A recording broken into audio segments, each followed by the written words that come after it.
Bismillahirrahmanirrahim. Welcome to the Lahore Gallican Junior and Upper School. Welcome to 10th biology class. उम्मीद करता हूँ कि बेटा आप सब खैरियत से होंगे।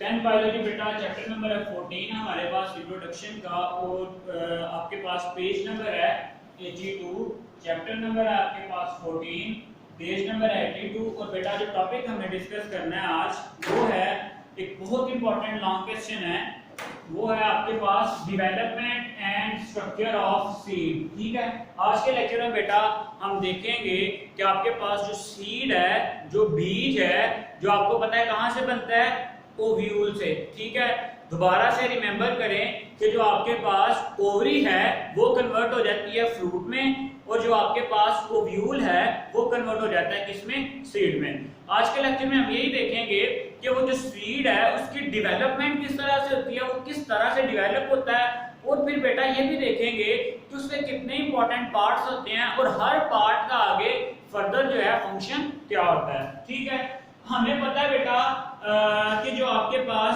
After fertilization in the female gametophyte, ठीक है, क्या होता है आपके पास after fertilization in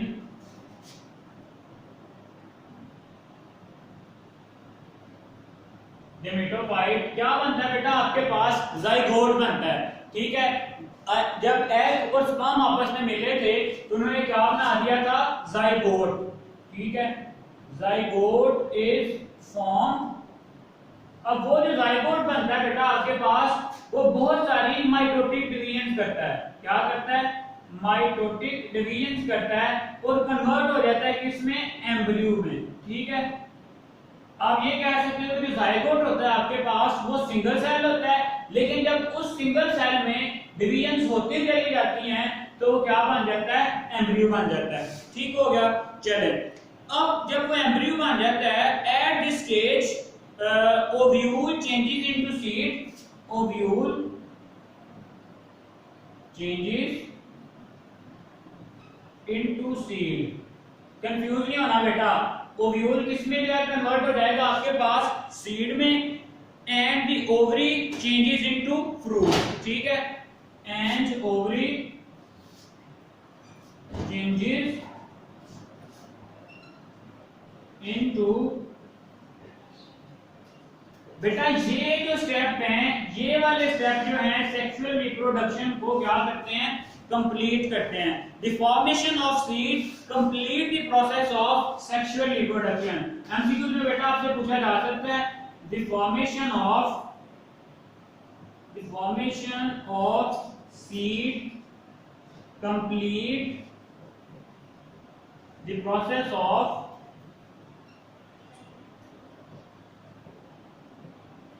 sexual reproduction in plants। ठीक है बेटा जी, फीमेल गेमेटोफाइट जब क्या करती है, जब उसमें फर्टिलाइजेशन होती है, फर्टिलाइजेशन में आपके पास जब जाइगोट बनता है, जाइगोट में फर्दर माइटोटिक डिवीजन होती हैं और वो क्या बन जाता है, एम्ब्रियो। ठीक है, अब इस स्टेज में बेटा जो आपके पास ओव्यूल है वो कन्वर्ट हो जाता है सीड में, और यही जो प्रोसेस है, जब सीड बन जाता है तब हम कहते हैं कि जो सेक्सुअल रिप्रोडक्शन का जो प्रोसेस है प्लांट्स में बेटा वो क्या हो गया, कंप्लीट हो गया। अब आते हैं इसके स्ट्रक्चर पे बेटा कि आपके पास जो सीड है उसका जो स्ट्रक्चर है वो किस तरह से होता है और इसके कितने इंपॉर्टेंट पार्ट्स होते हैं। ठीक है, चलें स्ट्रक्चर ऑफ सीड।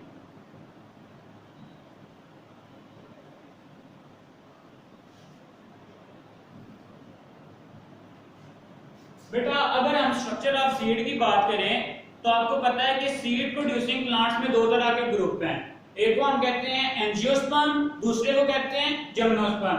अब यहाँ पे स्पेसिफिकली जो आपकी बुक में जो सीड मेंशन किया गया है वो है एंजियोस्पर्म सीड। ठीक है, तो इसके हमारे पास कितने रीजन होते हैं, 3 डिस्टिंक्ट रीजन। पहला क्या, the embryo formed from zygote. ठीक है, 3 रीजन होते हैं, पहला एम्ब्रियो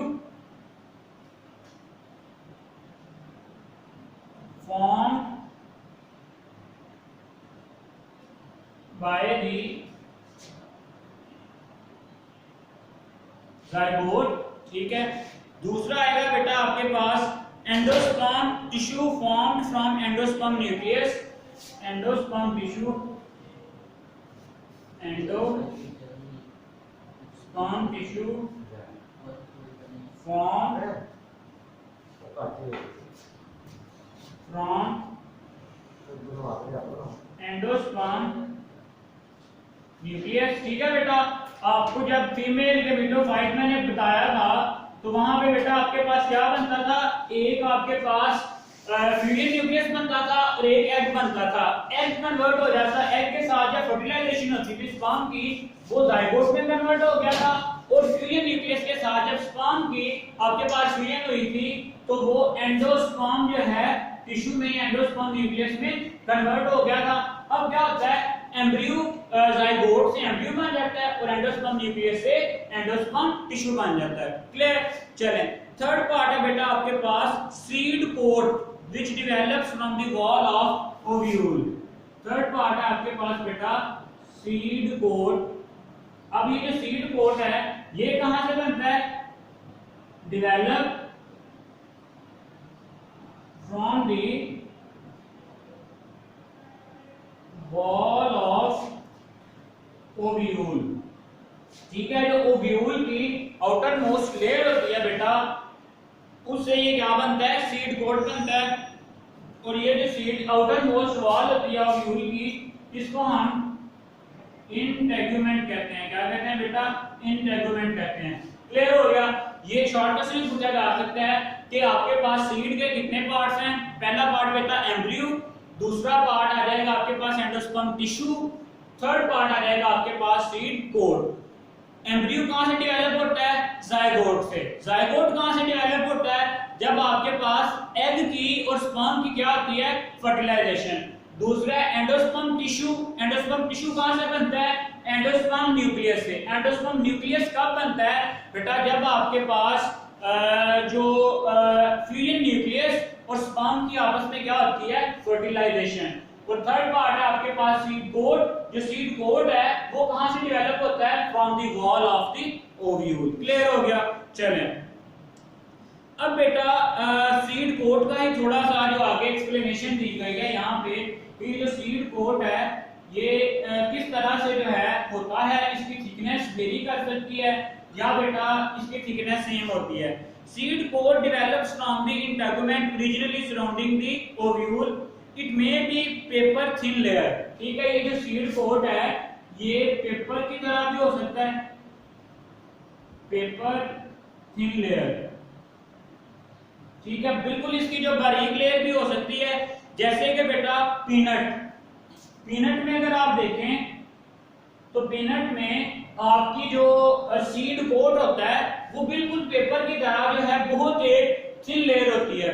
दूसरी तरफ अगर आप देखें तो जो है थिक एंड हार्ड, जैसे कि कोकोनट। दूसरी तरफ आ जाएगा यही जो सीड कोट है ये थिक भी हो सकता है, थिक एंड हार्ड, जैसे कि किसमें होता है, कोकोनट में, ठीक है। ये तो बिल्कुल सीधी सी बात है कि अगर आप बेटा पीनट देखें तो जो पीनट का आपके पास जो वो सीड कोट होता है बिल्कुल वो बारीक सी लेयर होती है, लेकिन अगर कोकोनट में देखें तो कोकोनट में वही जो लेयर है बेटा वो बहुत थिक भी होती है और क्या होती है, हार्ड होती है। क्लियर हो गया? चलें, सीड कोट का काम क्या होता है, protects embryo from the mechanical injury and from dying out, ठीक है। ये जो सीड कोट है आपके पास, इसका काम क्या होता है, इसमें एम्ब्रियो को प्रोटेक्ट करना होता है। Protect the embryo, protect the embryo किसके से, from the mechanical injury, from the mechanical injury के अगर किसी तरह से कोई बेटा फॉर एग्जांपल आप कह सकते हो कि कोई बाहर से कोई फोर्स लगे तो उसको एम्ब्रियो को जो यही सीड कोट है ये क्या कर लेता है, प्रोटेक्ट कर लेता है। And from dying out, and from dying out, उसको और उसको मरने से भी क्या करता है, बचाता है। अब बेटा एक और इंपॉर्टेंट पॉइंट होता है सीड कोट पे ही, उसको हम कहते हैं हाइलम। ये अलग से भी शॉर्ट क्वेश्चन आता होता है, व्हाट इज हाइलम, ठीक है। अब इसी सीड कोट पे बेटा एक घड़ानुमा एक स्ट्रक्चर होता है जिसको हम कहते हैं hilum. There is a scar on seed coat called hilum, it is where the seed is attached to the ovary wall, ठीक है। ये क्या है जी, एक स्कार ऑन सीड कोट, एक निशान सा है सीड कोट पे बेटा, और ये निशान कहां पे प्रेजेंट है, where the seed is attached to the ovary wall, where the seed is attached to ovary wall. देखिए बेटा जो आपके पास ओव्यूल होता है वो किसके अंदर होता है, ओवरी के अंदर, और जो यही जो ओव्यूल है ये डेवलप होता है किसमें, सीड में। तो जहां पे बेटा जो सीड है वो ओवरी की वॉल के साथ कनेक्टेड होता है, जहां पे जो सीड है वो ओवरी की वॉल के साथ कनेक्टेड होता है बेटा, वो जो पॉइंट है आपके पास वो क्या कहलाता है, hilum.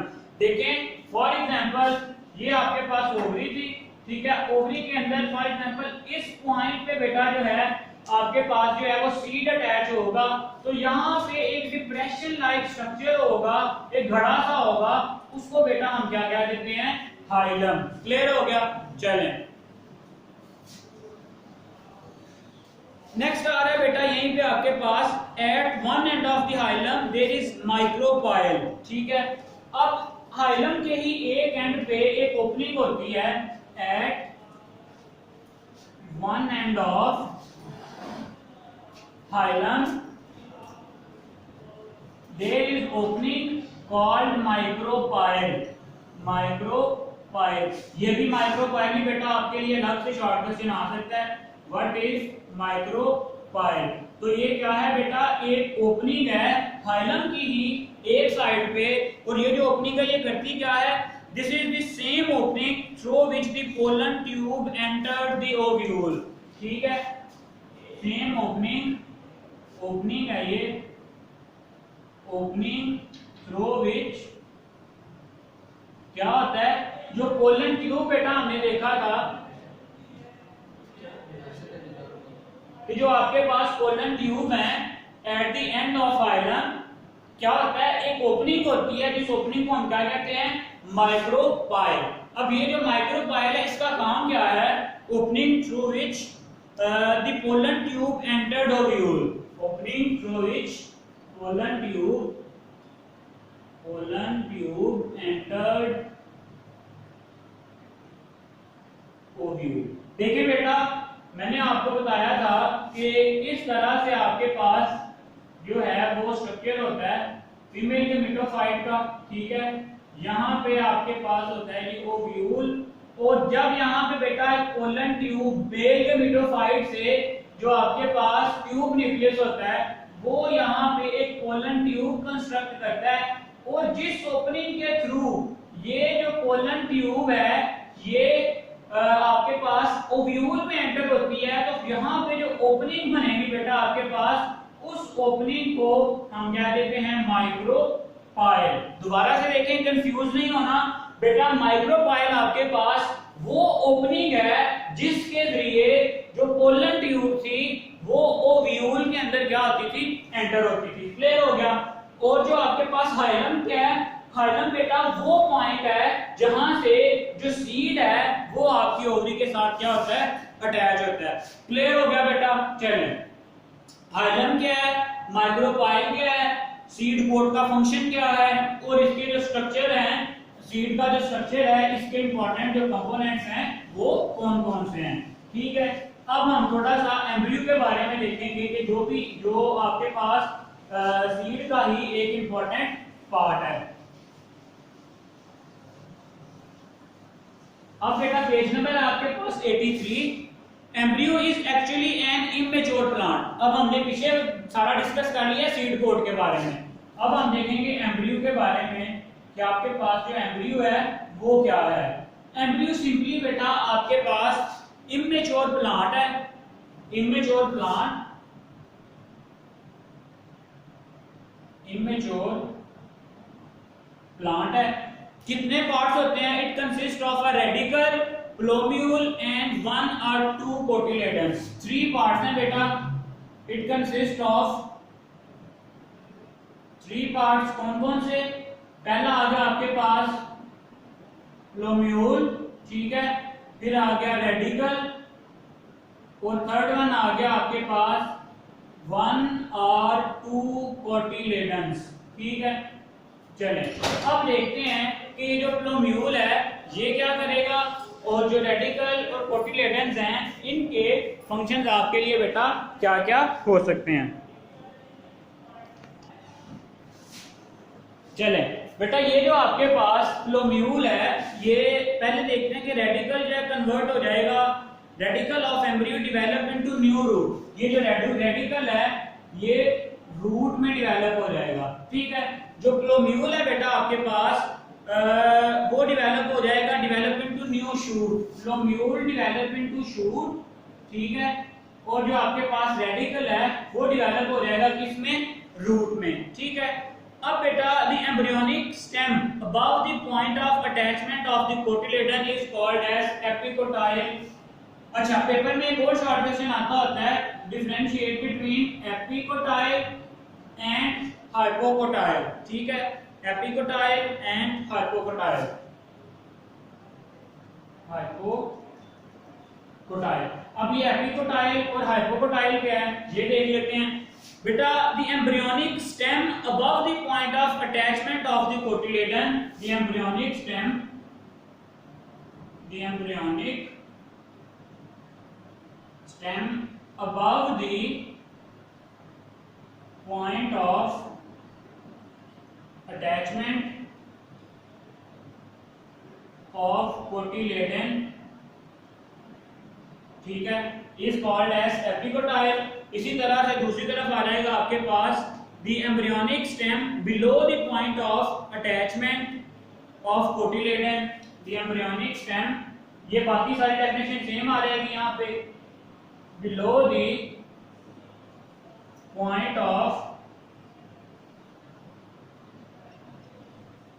attachment of cotyledon is called hypocotyl। सिर्फ समझने के लिए देखें, फॉर एग्जांपल बेटा ये हमारे पास एम्ब्रियोनिक स्टेम है, समझने के लिए यहाँ पे बेटा आपका जो कोटिलेडन है वो अटैच है, तो इससे जो ऊपर वाला पोर्शन होगा the embryonic stem above the point of attachment of the cotyledon is called as epicotyl, and the embryonic stem below the point of attachment of the cotyledon is called as hypocotyl. Clear हो गया? चलें, paper point of view से बेटा ये बहुत आपके लिए important short question है। अब बेटा जो तीसरी चीज थी हमने डिस्कस की थी वो एंडोस्पर्म न्यूक्लियस, ठीक है। Within seed there is stored nutrient for the seedling that will grow from the embryo. In angiosperm the stored food is derived from the endosperm tissue, ठीक है। हमने बेटा तीनों के तीनों पार्ट डिस्कस कर लिए हैं। पहले हमने सीड कोड देखा है, अब हमने एम्ब्रियो देख लिया है, और जो थर्ड पार्ट है आपके पास वो आता है एंडोस्पर्म टिश्यू, ठीक है, जो एंडोस्पर्म न्यूक्लियस से डेवलप होता है। वो जो एंडोस्पर्म टिश्यू है बेटा वो क्या करता है, फूड को स्टोर करने के लिए आपके पास क्या होता है, यूज होता है। Endosperm tissue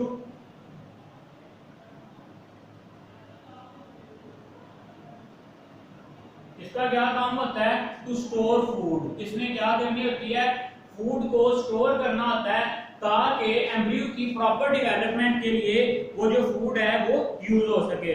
this tissue is rich in oil और स्टार्च एंड प्रोटीन। अब ये जो है इसमें क्या क्या प्रेजेंट होता है, रिच होता है ऑयल, स्टार्च जो आपके पास एक कार्बोहाइड्रेट है, और प्रोटीन। बेटा इस सब में जो कंप्लीट फूड होती है जिससे एम्ब्रियो ने पूरे प्लांट में डेवलप होना है वो सारी की सारी फूड एंडोस्पर्म टिश्यू में प्रेजेंट होती है। In many seeds the food of endosperm is absorbed and stored by cotyledon. इन जो बहुत सारे प्लांट्स हैं उनमें बेटा क्या होता है, food of endosperm tissue is absorbed by is absorbed by cotyledon and stored by cotyledon। Clear हो गया? चलें बेटा, 1 मिनट है हमारे पास, 1 मिनट में हमने क्विकली रिव्यू करना है। हमने डिस्कस किए हैं आपके पास सीड के 3 पार्ट्स, ठीक है। पहला पार्ट बेटा हमने जो देखा है वो है आपके पास, हमने उसको डिवाइड किया था एम्ब्रियो, फिर आपके पास जो एंडोस्पर्म न्यूक्लियस या एंडोस्पर्म टिश्यू, थर्ड वन पे हमने देखा था सीड कोड। अब इनकी एक्सप्लेनेशन क्या होगी? सीड कोड बेटा आपके पास एक तो प्रोटेक्शन प्रोवाइड करता है, ठीक है, वो थिन भी हो सकता है और थिक भी हो सकता है। एग्जांपल से अगर थिन की बात करें तो वो आपके पास आएगा पीनट, अगर थिक और हार्ड की बात करें तो आएगा आपके पास कोकोनट। इसका काम क्या होता है? सीड कोड ने प्रोटेक्ट करना होता है आपके एम्ब्रियो को, ठीक है। प्रोटेक्शन के अलावा बेटा हमने 2-3 इंपॉर्टेंट टर्म्स देखी हैं, एक हाइलम और एक माइक्रोपाइल। हाइलम क्या है बेटा? वो पॉइंट जिस पे जो ओव्यूल है वो ओवरी के साथ अटैच होता है, या जो सीड है वो ओवरी के साथ अटैच होता है, उसको हम कहते हैं हाइलम। फिर दूसरा पॉइंट है आपके पास माइक्रोपाइल। माइक्रोपाइल में हमने देखा है कि बेटा ये वो ओपनिंग है जिसके जरिए जो ट्यूब न्यूक्लियस है वो एंटर होता है किसमें? आपके पास ओव्यूल में। क्लियर? फिर हमने देखा कि जो एम्ब्रियो है आपके पास एक इमेच्योर है, इमेच्योर प्लांट है, इसके 3 पार्ट्स हैं, radicle, plumule and the cotyledon. Radicle से आपके पास क्या बनेगा? रूट, लोम्यूल से शूट, और जो आपके पास थर्ड पार्ट है उसको हम कहते हैं कोटिलेडन। स्टेम का वो पार्ट जो कोटिलेडन से अबव है उसको हम कहते हैं एपिकोटाइल, और जो कोटिलेडन से बिलो है उसको हम कह देते हैं हाइपोकोटाइल। और लास्ट में बेटा हमने देखा है कि जो आपके पास एंडोस्पर्म टिश्यू है वो फूड को स्टोर करने के लिए आपके पास क्या होता है? यूज होता है।